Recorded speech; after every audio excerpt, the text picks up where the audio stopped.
ASP.NET MVC के code tutorial में आपके सामने हैं और आज के इस ट्यूटोरियल में हम बात करेंगे स्ट्रांगली टाइप HTML हेल्पर्स के बारे में और इसके अलावा बात करेंगे कि हम इसको किस तरह यूज़ कर सकते हैं अपने ASP.NET MVC एप्लीकेशन में।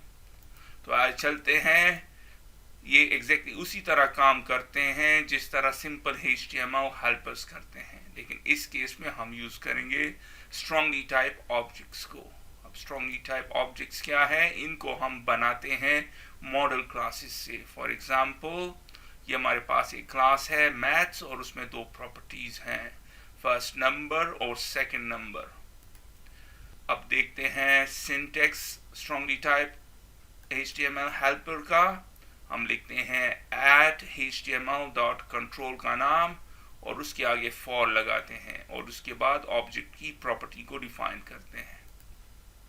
इसकी एग्जांपल आपके सामने है @html.textbox। इस केस में मैं इसको जो प्रॉपर्टी दे रहा हूं वो है फर्स्ट नंबर, और इसी तरह @html.textbox4 और इस दफा मैं दूंगा इसको सेकंड नंबर। तो आइए चलते हैं, विजुअल स्टूडियो को स्टार्ट करते हैं और इन कॉन्सेप्ट्स को यूज करते हैं।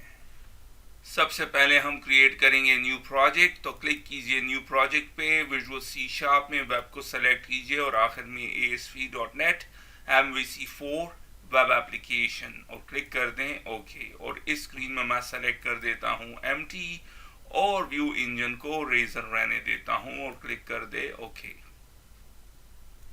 और ये हमारे लिए सोल्यूशन को क्रिएट कर देगा। अब मैं इसमें एक कंट्रोलर को ऐड करता हूं, राइट क्लिक कीजिए कंट्रोलर्स पे, फिर ऐड और आखिर में कंट्रोलर, और मैं इसको नाम देता हूं होम कंट्रोलर।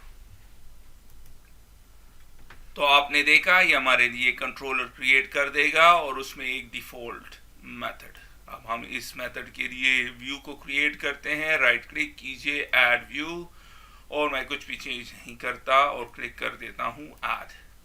व्यू क्रिएट हो गया। इसको रन कर देते हैं इस स्टेज पे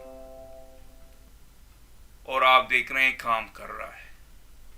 अब हम क्रिएट करेंगे सबसे पहले एक मॉडल। तो मॉडल्स पे राइट क्लिक कीजिए और फिर ऐड और फिर क्लास, और इस क्लास को मैं नाम देता हूं maths.cs। क्रिएट हो गया। अब मैं दो प्रॉपर्टीज डिक्लेयर करता हूं। पहली प्रॉपर्टी का टाइप है डबल और इसका नाम है फर्स्ट नंबर। इसी तरह एक और प्रॉपर्टी, ये भी डबल है, और सेकंड नंबर। आप इसको इंटीजर भी दे सकते हैं, चूंकि मैंने डेसिमल यूज करना है तो मैं इसको डबल दे रहा हूं।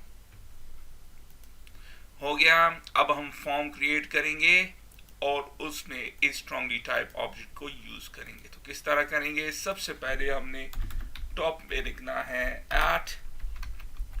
@model और फिर क्लास का नाम मैथ्स। अब हमने इसको फुली क्वालिफाई करना है। फुली क्वालिफाई हो गया। अब ये हमें अवेलेबल है। अब मैं इसको चेंज कर देता हूं और कर देता हूं स्ट्रांगली टाइप HTML हेल्पर्स। इसके बाद मैं एक फॉर्म क्रिएट करता हूं। फॉर्म क्रिएट करने के लिए हम लिखेंगे @using html.beginForm, और फॉर्म हमने हमेशा इसके अंदर बनाना है वरना काम नहीं करेगा। अब मैं एक p टैग लिखता हूं और उसमें लिखता हूं फर्स्ट नंबर। इसके बाद हम एक टेक्स्ट बॉक्स बनाते हैं, तो @html.textbox, और इस केस में मैं यूज करूंगा textbox4 बिकॉज कि हम यूज कर रहे हैं स्ट्रांगली टाइप HTML हेल्पर्स को। फिर मैं एक वेरिएबल डिक्लेयर करता हूं, फिर मैं लिखता हूं इक्वल ग्रेटर, फिर वेरिएबल, और फिर प्रॉपर्टी को सेलेक्ट करूंगा। इस केस में है फर्स्ट नंबर। इस एक्सप्रेशन को कहते हैं लैम्डा एक्सप्रेशन। ये वेरिएबल है, इसको हमने यहाँ पे यूज करना है। इसको आप m के बजाय x भी कर सकते हैं, कुछ भी कर सकते हैं, मॉडल भी कर सकते हैं, जो भी आपका जी करे वो आपने आप इसको कर सकते हैं। मैं इस केस में इसको m रहने देता हूं। इसके बाद एक और p टैग लगाते हैं और इस केस में है सेकंड नंबर और फिर एक टेक्स्ट बॉक्स html.textbox4 और एक और वेरिएबल क्रिएट करता हूं और m.secondNumber। अब मैं एक और p टैग डिक्लेयर करता हूं और इस दफा मैं यहां पे बटन को बनाता हूं। तो उसके लिए हम यूज करेंगे HTML सबमिट बटन को और उसमें जो वैल्यू मैं शो कराना चाहता हूं वो है गेट रिजल्ट।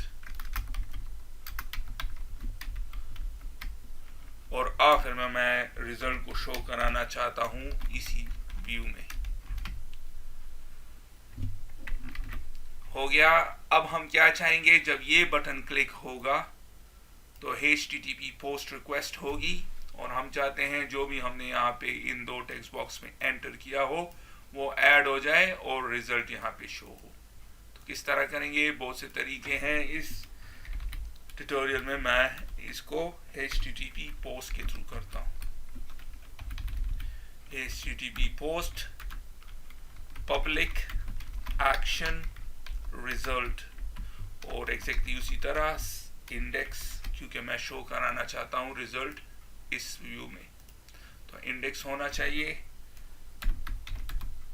और पैरामीटर क्या होगा, स्ट्रांगली टाइप ऑब्जेक्ट। तो क्या है, मैथ्स, और उसका एक ऑब्जेक्ट क्रिएट कर देते हैं। हो गया।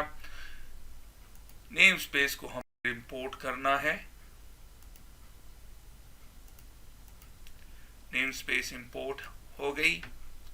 ये एग्जैक्टली वही है जिसमें हमारा ये क्लास है।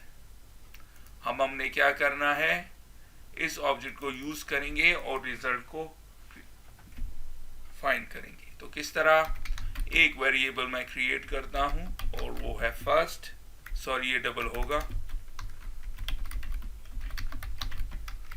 और मैं यूज करता हूं maths.firstNumber, फिर एक और डबल और इस दफा सेकंड, maths.secondNumber,